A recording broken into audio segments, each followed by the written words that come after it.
Good evening, everyone. Happy Holi to all our viewers. F1 decided to also celebrate that with a very colorful race in the Australian Grand Prix. Welcome to our 46th episode of Toaster Talk with our familiar set of panelists. So, hey, Naren, Sathya, and Prashanth. Clearly, one side of this panel is extremely jubilant today because something once in a blue moon has happened. So I'm going to get us very much started on step one. Max Verstappen didn't complete a race. The last time that happened was 2 years back in Australia, but that also meant that the race just opened up a lot more opportunities for all the other fans to be like, there is a chance for someone else. And that chance was grabbed by Ferrari with the 1-2 and Norris streaming in at the third position, which is also interesting because Norris has now got 14 podiums without a win, which is probably another record that he's not too excited to hold on to. But first, let's go over to Prashanth and hear his thoughts on today's race. Thanks, Vivek. Excited to be back on the panel and extremely jubilant day, as you talked about. We were just talking that the last time Ferrari had a 1-2 was about 2 years back. But it was just not about the matter of 2 years, right? I think they started on a pretty positive note this year. They had the podium finish in the first Bahrain Grand Prix in 2024.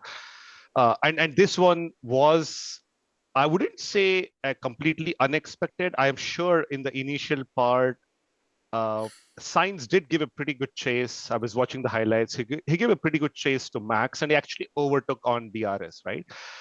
We don't know what could have happened, but nonetheless, the outcome and the result was completely in the favor of the best driver, meaning he's driving on probably one of the best cars he has. He's got the energy, and I think he's on a track to prove himself. Probably one of the most underrated drivers, doesn't have a seat for next year. And he jokingly said, this win will probably fetch him a seat for next year, jokingly in the press conference. But nonetheless, a 1-2 for Ferrari is fantastic, fantabulous, I would say. And very interestingly, I was just looking at it, Ferrari has won 10 races in Australia, highest ever any constructor has won in that circuit. So it's like a lucky charm circuit for Ferrari. I thought it was Malaysia Sepang or Singapore, but no, I was just checking it out. It's actually Australia, Melbourne. So fantastic, and very happy for Charles also. I think he's done 2 podium finishes this year. So he's coming out of a little bit of rustic move from last year, but overall, what a fabulous day. And if you're a Ferrari fan like me, you got to be celebrating on the streets. Unfortunately, there's nobody on the streets to celebrate with me. So I'm all here waving the flag and just enjoying. Yeah, I mean, we also have to highlight the fact that Sainz was a little lighter today. Coming fresh out of an operation, and all through this racing weekend we've sort of seen him not being 100% from a health perspective, the usual fitness that's expected. He did mention he hasn't been going through his fitness regime over the last week or two post the operation, but brilliant comeback from that. Satya, what are your thoughts on the racing weekend itself? Well, so first thing, most of the drivers who are not able to succeed might want to take a note from Sainz. Get your appendix removed, become more faster. Become faster. And unfortunately, Ricardo might want to take a note of that also. Now, the race weekend as such, it was initially, so all the initial phases from the practice onwards, it was a bit dull because after we saw FP1, if you remember FP1, Max immediately starts with a soft and just sets 1 minute 18 seconds, and even the commentators are like, "Oh God, no!" That was their reaction as well because they also knew, okay, fine, Max is going to be a clear winner, and as the weekend was progressing, we could see Sainz was also slowly catching up, slowly improving, and that was especially during the qualifiers when Q2 he set the fastest lap, and then come Q3 again Max just won it, right? And the race was again, once it had started, initially it was exciting when Max taking the lead and Sainz, as Prashant said, did overtake, and there was a bit of anticipation, but minds blew the minute smoke started coming out of Max car, and I love the one that Alpine had posted. Two overtakes on Verstappen, which was like it is fun when they knew Max car was wrong, but then they still made use of opportunity. So overall, the weekend started off a bit dull, and then started growing, started getting momentum, and like flew with it once three laps of the race was over. I mean, all the excitement that wasn't there in last year's season, they tried to cram it up in one race because not only did we lose Verstappen, his best friend Hamilton also had to go out, right? Which was again something we didn't expect. To Yeah, unfortunately for Mercedes, even Russell ended up with the DNF, which is also it's been a while since we have had two Mercedes DNF. Also on the other side, we have had two Haas's getting to the points. So a lot of that is true. excitement all Yes, over. Naren, I know you unfortunately slept through this because it's too early in the morning for you. But what are your thoughts as you caught up on the news after the race? Okay. Firstly, huge congratulations to Ferrari on bagging the 1-2, and specific congratulations to Sainz because I was just seeing through the results of all the practice qualifying.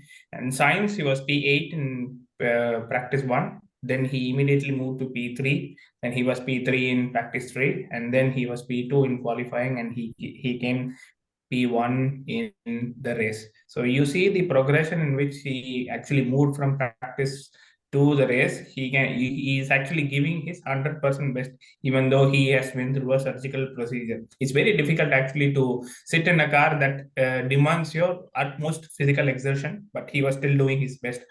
That is something that I really admired him, even though I did not see the race. Probably, if I were in person, I would have been the most happiest person. Number two is obviously the fact that we had some real good winners, apart from the fact that we had Sainz as a winner. Like, for example, we had Tsunoda, who came P8, and P9 and P10 were obviously backed by the two horses, which is obviously double points. And on top of it, I was very surprised to see Gunther Steiner giving the post race interviews, and probably he would be very happy to see both the horses in the points. Unfortunate for actually Russell to go out, and it was a huge crash. And if you see his radio, he was shouting at his radio comms to the driver to wave the entire race red flag, even though it was only yellow flagged, and it was and the race ended quickly. But then it was a mixed bag, so to say. We had some familiar faces in the front, mixed bag in the midfield, and probably the usual in the back.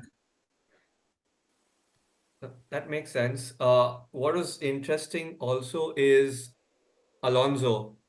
He got the cheapest pit run because of Hamilton, since there was a virtual safety car, which allowed him to keep a solid lead in the start. But then with what happened with Russell, that penalty, 20 seconds, was it harsh? Does it feel harsh? What are your thoughts? So, so I do feel the penalty was harsh, but I feel they might be doing this as a warning, not just to Alonso, but to the other drivers as well. Now, Alonso, as we know, he is a very cunning driver, and he does like to play around at the edge of the room.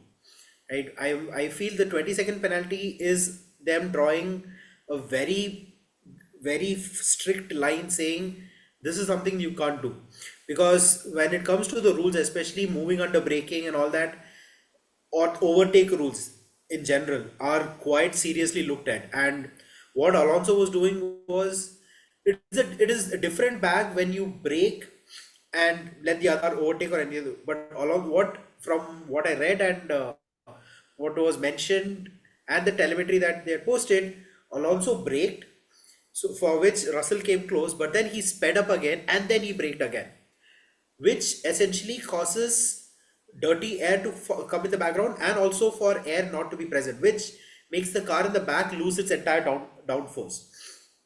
And one of the strictest rule is you are not allowed to move under braking. If you brake, then in the braking zone, if you apply brakes, then you have done it. You can't then speed up again. which is one of the main rules that Alonso broke. So as much as I feel the penalty was harsh, 10 seconds maybe, but him doing that could be a warning to the others also to never try this at all. Because as Naren mentioned, it was a very bad accident. The car went into the gravel, toppled. Since it was the last lap, they got a yellow flag. But I'm pretty sure if it was somewhere in the middle, it would definitely have been a red. And they were just trying to wrap up the race, considering Sainz was already into his final lap, and within seconds he'd completed that. So that makes utmost sense. What probably someone who had even more hard luck that we probably feel for is Logan Sargent, who you could say for no fault of his was not racing today, primarily because he had to give over his car and chassis specifically to Albon. Do you think Albon did justice to taking over that car today? Prashanth and No. Naren. Not necessarily. In fact, first of all, it was a borrowed car, so I don't know how comfortable he was in it. Number two, see, about mid of last year, when there was a little bit of pressure on Perez, there was a lot of murmur that with Alex Albon get back into 24 or 25 as a second driver for Red Bull. I don't know whether that changed his perspective or the expectations were set too high. But I think if you see his trends of performance, it actually changed after that. Till then, he was actually pretty decent from points. He was clocking a few top tens in the qualifying. But today, no, absolutely not. I think whether it was a borrowed car or not, he could have definitely done better, should have done better. It's going to mount more pressure that if Albon doesn't perform, if the team doesn't perform, they're heading for even more bigger problems for 25, right? So I wouldn't call it as a bad day. It's just that just like Ricciardo, he got to change his dynamics out there. Speaking of Ricardo, obviously not the best of races for him. And the other person out there, Piastri, from his compatriot perspective, what are your thoughts on Piastri's and McLaren's performance today? McLaren did really well. I can. Yeah, if I Sorry. can. They have been, McLaren have been very, very consistent right from summer of 2023. Let's call it that way, because they were fighting at one point. They were even fighting for the championship, so to say, in 2023. And looking at how they have evolved in 2024, it looks like they are still in the race of the championship, at least in the second or third. For me, Piastri has been very, very consistent. He's been delivering consistent results overall. So in that case, yes. But on the other hand, Ricardo, my opinion is that he has been in a car which is comparatively far lesser in performance than the McLaren. So which means that what he can actually do is he can fight for the midfield, which he did not do. If you see the race result, he came in 12th compared to Piastri, who was P4. So I really can't say or push to say that Ricardo can perform better. We have to see if he switches seats, which is not going to happen, but he's trying his best to actually try to be in the midfield. Okay, sticking to McLaren, let's say if there was a yellow flag, safety car at, let's say, around the 45th, 44th, 45th lap, do you think there could have been a change in the podium finishes?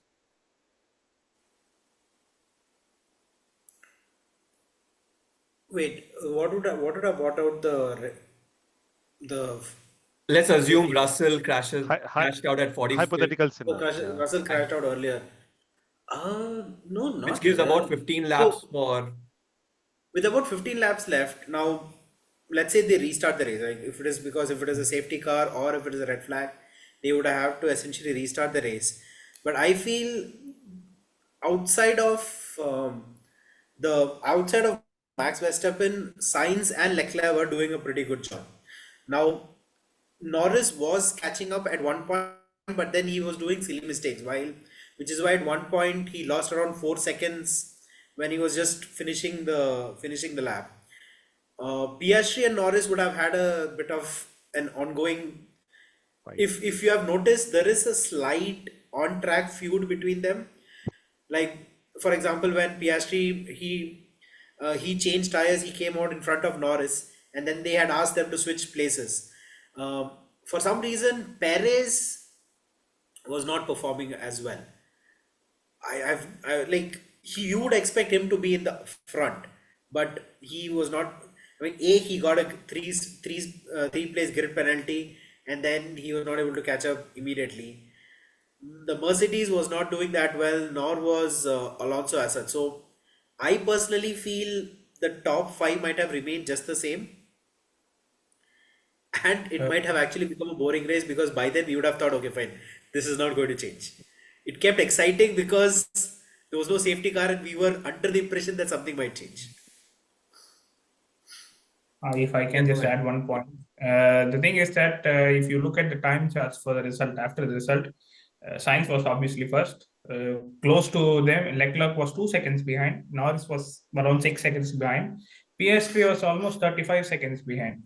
Considering the fact that if we had an early safety car around 45, there is a possibility that Norris could have pitted for a used softs, and he could have, considering the fact that he had good pace, so he was only 6 seconds behind Leclerc. There would be a possibility that Norris could have come second if he has pushed a little hard. But then it didn't happen. But I would say that there would be a change in the drivers between first, second, and third, considering the fact that they're only 6 seconds behind and they can still gamble with the tire sets. But the others will still remain the same because they were far, far behind. And then we also had the curse of the rocket ship. The two drivers who called out the car in front of them as a rocket ship ended up crashing out. Uh, Coincidence, correlation, Surprisingly, the minute causation, we Russell don't said know. it's a rocket ship, I did think, oh my god, he's going to lose it. But then he was there till last lap, okay, fine. I thought, no, I'm fine. And then, like, last lap, a crash out of nowhere.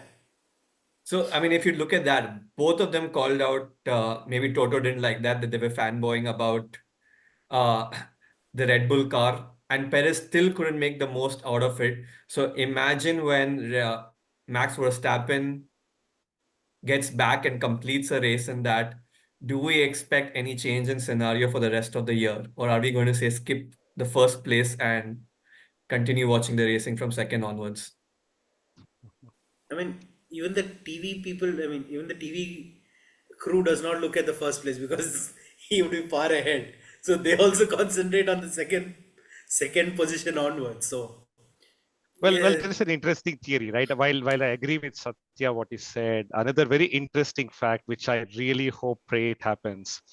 The teams which has won 1-2 in Australia have gone up to win both the driver and the constructor championship. It's happened 2 times in the past. So will this be an ominous sign? I'm not sure. It's just a statistic, right? Does Ferrari have the firepower? Well, definitely improvements. Will they be challenging? For sure. Today, there is just a 4-point gap between the Red Bulls and the Ferraris, but that's because Max got DNF. We don't know how Ferrari could have DNFs in the future, or how Perez could win some races. We don't know, right? Will this be a more exciting scenario? I really hope so, right? I hope it's not as one-sided as the last year. Let's hope that the top three comes into a little bit of more different fight.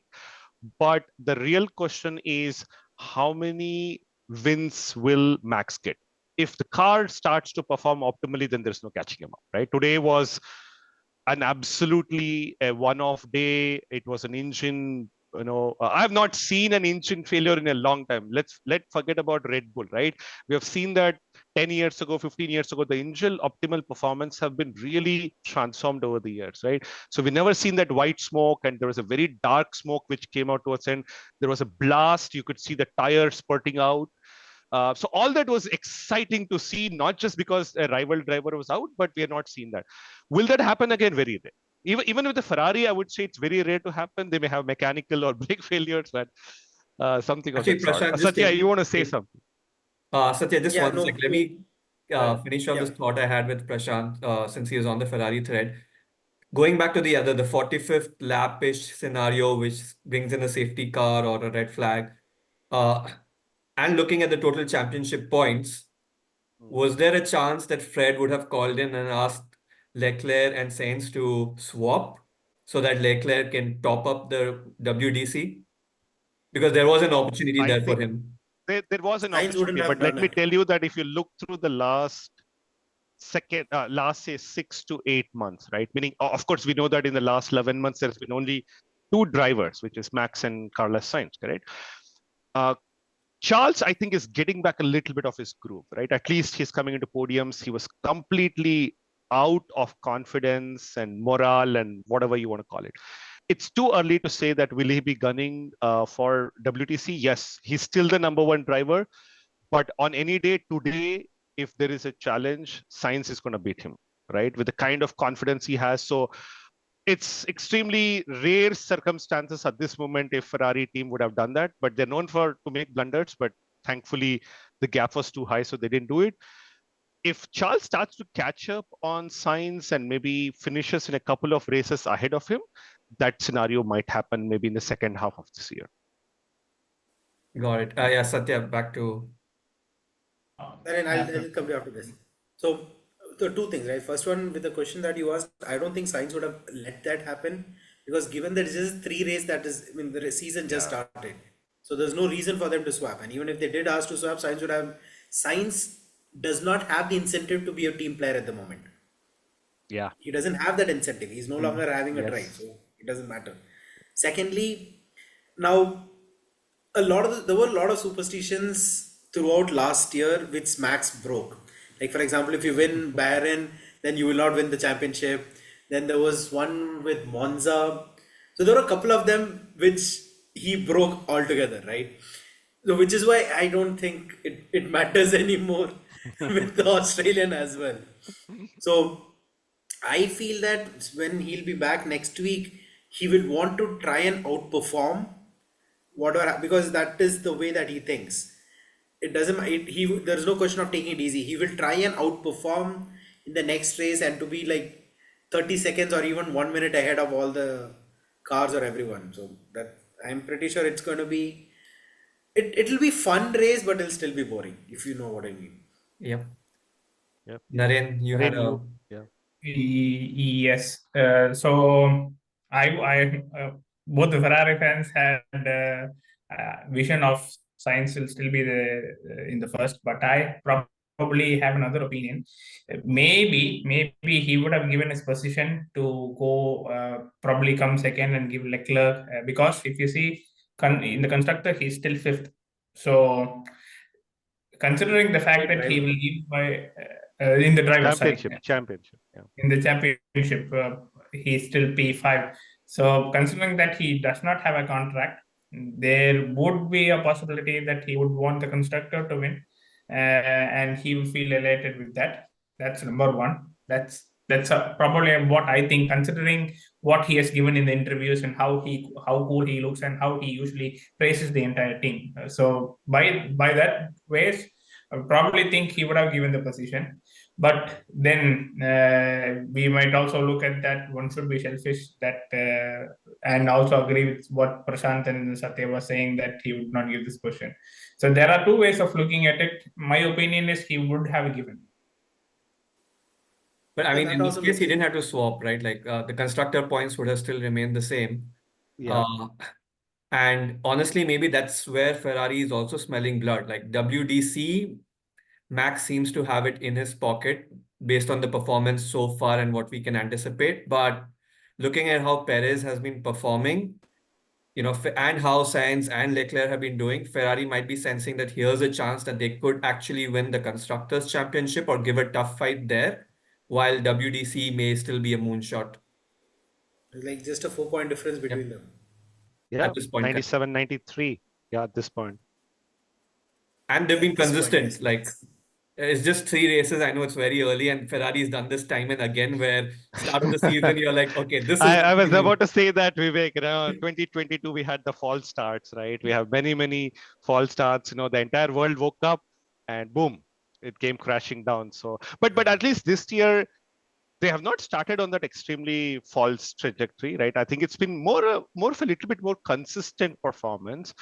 They did definitely good work over the winter break. They got the car testing place. They got a good test driver who performed pretty well last race when Sainz was out. So things probably falling in place. And if you watch the Drive to Survive season 6, right? When Vassar comes in, I know he actually, I was pretty impressed with some of his interviews, right? He comes with a pretty strong background of championships and driving and technology. So that's probably one of the investments which Ferrari thought that, all the people who came in, thought about something very different. But this guy trying to rebuild something, right? Which will take some time. And I mean, Hamilton signing up for them next year is also Yeah. another sign of confidence in how they're tracking progress, right? Because again, for him, it's a do or die. He's lost complete hope in the Mercedes at the moment. From the way his Yeah. interviews are going, from the way his body language is, he has zero hope And I in think that he and team. Toto are not looking eye to eye, right? Meaning we saw that in Try to Survive. We're seeing that somewhere in the rumors. I think he was given an open shit, and that's why he decided to move. But I think it's not a rift, but I think their priorities or their intents are very different, and that shows up. Sometimes it shows up. Russell doing silly mistakes is absolutely different, but Yeah. Hamilton has not been sitting on the confidence charts. I mean, honestly, both of them are extremely emotional people, even when they Yeah. don't show it or show it. Uh, a poor headset somewhere is crying. Uh, but, and that probably shows up. With that, I know we're Or a closing table. up, or a table, yes. We're closing out today's episode. Lot of drama on the track today compared to all the off-track drama that we have had over the last 1 month. It's still a lot of speculations and point boilers happening, especially around the Red Bull area. So once we get concrete news, we can probably bring it up on our show. But with that, I do want to thank all our panelists today. Today's race has really woken up everyone, not just the Tifosi camp, which also I'd like to bring about that I think that's the most enjoyable national anthem that I've heard on the podium, which is the Italian national anthem, and would love to be hearing a lot more of that this year. With all that energy and jubilation, wishing all our viewers a happy Holi once again. Please share, like, subscribe on Spotify, on YouTube, put your comments in. Looking forward to meeting all of you as we head over to Japan, which is the next race. With that, thanks a lot to our panelists, Sathya, Prashanth, and Naren. Thank you. And yes, Thanks, everyone. Naren, the Spanish national anthem versus the Monaco national anthem, I think that's going to be a debate between the Tifosi. But as long as we have the Italian national anthem, I'm fine. Absolutely.